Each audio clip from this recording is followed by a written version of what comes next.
Alright, YouTube, everybody's favorite ACA agent, Jonathan Gruber, who was, of course, the one who came out when the ACA was still being spoken of and said, oh yeah, it was we tricked people, they had to be ignorant because they don't know what's good for them. He's now coming out and proposing a remarkably simple fix for the fact that the ACA is tanking.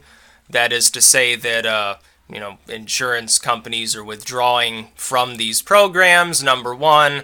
Costs are skyrocketing, number two, because the reason why that's happening, the ACA is giving insurance to a lot of people who didn't have it before.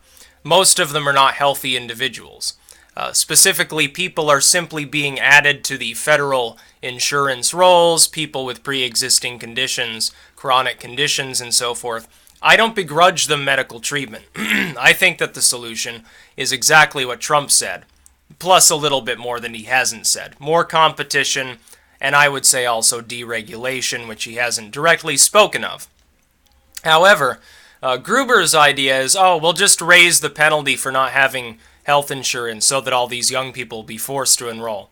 That's a great idea. Let's piss off the millennial voting base. See, I don't have health insurance. I don't need health insurance. I don't want health insurance. I'm not interested in participating in government-run health insurance. I'm just not. If it were a private marketplace, yeah, I'd probably purchase health insurance. I have the means to do that at this point. But am I going to pay through the nose for something that I'm going to have to keep paying through the nose for to get any care at all? Substandard care that won't cover everything unless I'm willing to pay, $1,000 a month or some insane price like that? Nope. Not going to happen. I'll pay the penalty. That's just fine the way it is. But don't try to mislead people and say it's not a tax. It's not a penalty, it's a tax. It's a tax for not participating in a government program. It's retarded. It is unconstitutional. The Supreme Court flipped its lid when it allowed the ACA, and the reason that they did that is because they didn't want the fallout from the left if they shot it down. It's going to fail, even if you try to force more people on the rolls by forcing them to pay a higher penalty, a higher tax for not participating. First, how are you going to get it pushed through? You think the Republican House is going to push it through? You're not even sure you're going to have a Democratic president in another week and a half. You're not even sure about that. You probably won't. So that's the first logistic problem, is how do we actually get that passed? The second problem is, do you not think that a lot of people who otherwise generally support democratic causes, the concept of so-called affordable health care, are going to be on board with it when they see what they have to pay for not having it? You've gotten to the strange situation where people who can't afford the cost of the actual insurance itself are going to then, because they're not able to afford that, they're going to have to pay even more of their own money for not being able to afford something. I think that's about the most illogical proposition that the government has ever had the misfortune to make. It's crazy, it's stupid. Jonathan Gruber is the very face of corporate greed, which really, the insurance companies wrote this law. The only reason that they're withdrawing is specifically that. The penalty isn't high enough to force people to do business with them. That's the reason why they're doing so. Personally, I don't think there should be any fine.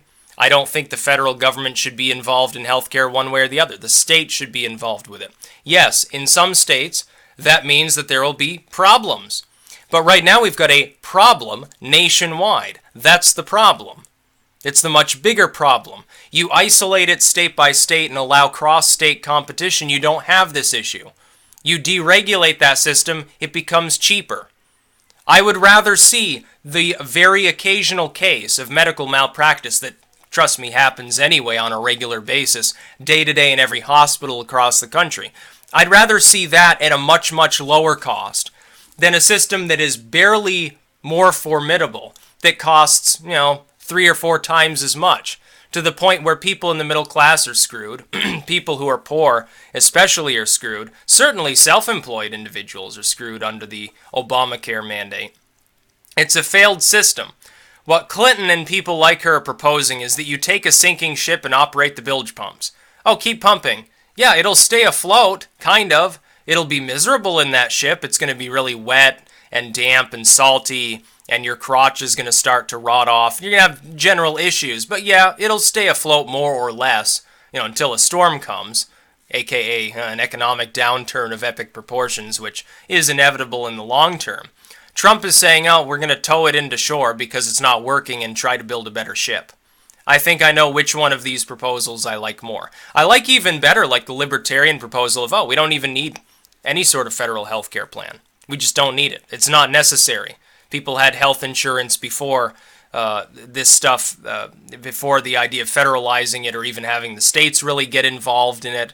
Health insurance itself is basically a scam. It just takes people's money, pisses it away on bureaucracy. What we should do is focus on lowering the cost of health insurance. And you can do that, by the way, with having regulations in effect to prevent malpractice. It is possible for that to coexist with an actual free market health system. It would be a lot cheaper, and these people who right now are being paid for having to pay for not being able to afford health insurance as it is, would be able to afford it.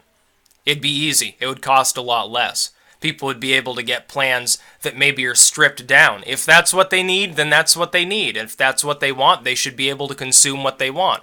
We're adults. We don't need the government telling us what we can and cannot consume. This is the same principle that's why I oppose the drug war, or why I would oppose the concept of bringing back alcohol prohibition, which also didn't work. It's basically the same principle. It's the government forcing you to consume or not consume something, using bureaucracy, which costs a lot of money to manage their new dictate, and then they're screwing people for not, in this case, not participating. In the case of prohibition of the drug war, they screw you for participating. They create black markets.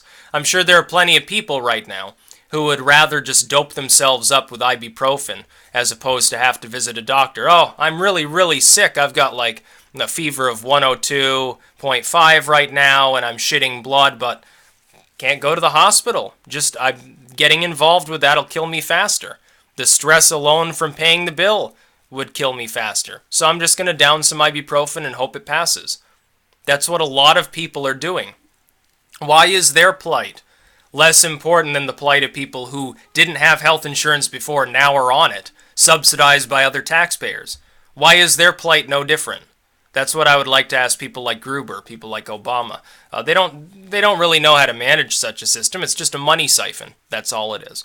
That's about all. Peace out.